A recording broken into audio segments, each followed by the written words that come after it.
Ko'ylaklarning rangini chiqarmasdan yuvish mumkinligini bilarmidingiz?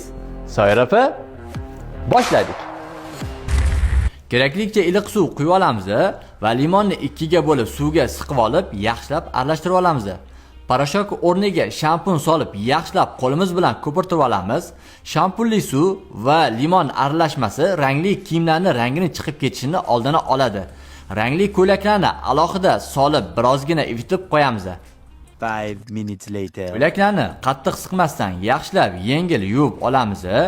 Toza bo'lgandan so'ng xona haroratidagi sovuq suvda 2-3 marta yengil chayib olamiz va yana suvni almashtirib olib va yaxshilab siqmasdan yengil chayib olamiz.